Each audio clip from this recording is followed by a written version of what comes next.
पश्चिम बंगाल। अगले साल होने वाले चुनाव की तैयारियां जोर पकड़ने लगी है। बीजेपी, सत्तारूढ़ टीएमसी दोनों ने कमर कस ली है। दोनों पार्टियों के बीच हिंसक झड़प पड़ने लगी है। बीजेपी सियासी हिंसा को हथियार बनाकर ममता सरकार को घेर रही है। सूबे में कानून व्यवस्था को लेकर लगातार हमले कर रही है।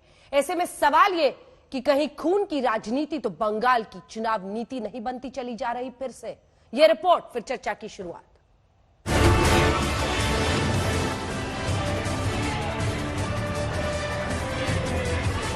लेकिन ये कोई नई बात बंगाल में है नहीं। ये ममता बनर्जी का यही उनका यूएसपी है।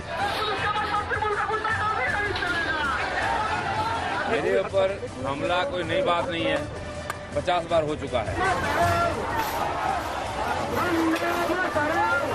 तृणमूल कांग्रेस राजनीतिक हिंसा में विश्वास नहीं रखते हैं। ममता दीदी का एक वही डराने का खेल है। मौत का खेल लोकतंत्र में कभी नहीं चल सकता।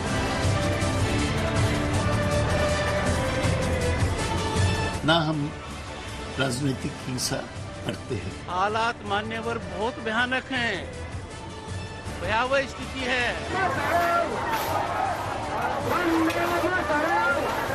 सियासत का ये रंग नया नहीं है, हाँ इरादे जरूर नए हैं। पश्चिम बंगाल में महीनों से चल रही जिस तैयारी एक्सप्रेस की चाल धीमी थी, अब वो रफ्तार पकड़ने लगी है। कमान पीएम मोदी ने खुद अपने हाथों में ले ली है और एक्सीलेटर दबा दिया है। चुनाव आते हैं, जाते हैं, जय पराजय होता रहता है। कभी ये बैठेगा, कभी वो बैठेगा, लेकिन ये मौत का खेल लोकतंत्र में कभी नहीं चल सकता। पश्चिम बंगाल में लगातार हो रही हिंसा और सियासी हत्याओं पर जैसे ही प्रधानमंत्री ने चेतावनी दी, सूबे में बीजेपी के अध्यक्ष पर हमला हो गया। काफिले की गाड़ी पर पथराव हुआ। जितना वो घबरा रहे हैं, डर रहे हैं, हार रहे हैं, पीछे हट रहे हैं, पब्लिक से दूर जा रहे हैं, उतना बौखला आकर के हमारे ऊपर हिंसक आक्रमण कर रहे हैं। इसको कैसे झेलना हमको मालूम है। हमारे कार्यकर्ताओं का उतना मनोबल ऊंचा है कि इससे कुछ होने वाला नहीं है। बंगाल के लोग भी देख रहे हैं। इस प्रकार राजनीतिक हिंसा को बंद करने के लिए बंगाल में परिवर्तन चाहिए। तृणमूल कांग्रेस राजनीतिक हिंसा में विश्वास नहीं रखते हैं, ना हम राजनीतिक हिंसा करते हैं।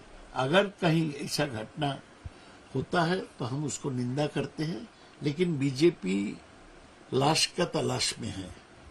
कहीं भी कोई आदमी प्रेम में व्यर्थ होके खुदकुशी करते हैं तो वो बोलते हैं वो भी बीजेपी के।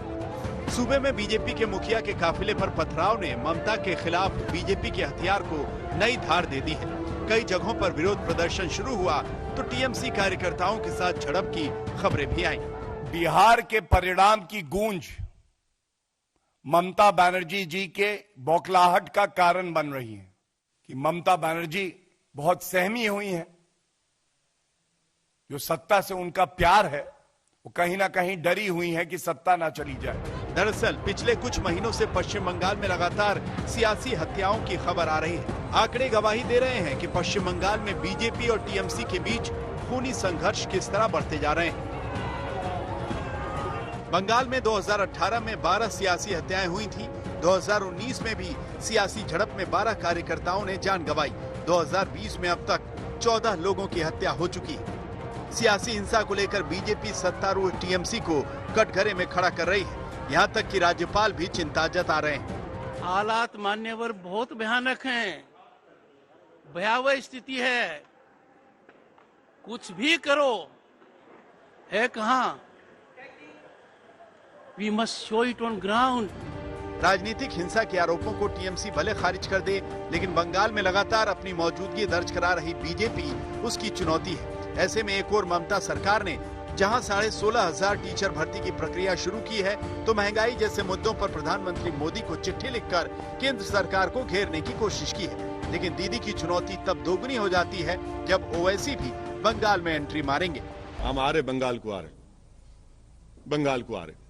रहे अब बराबर आएंगे बंगाल को। मुर्शिदाबाद भी जाएंगे, मालदा भी जाएंगे, दिनाजपुर जाएंगे, सब जगह जाएंगे। तो मैं बंगाल का इलेक्शन लड़ूंगा। क्या करेंगे आप?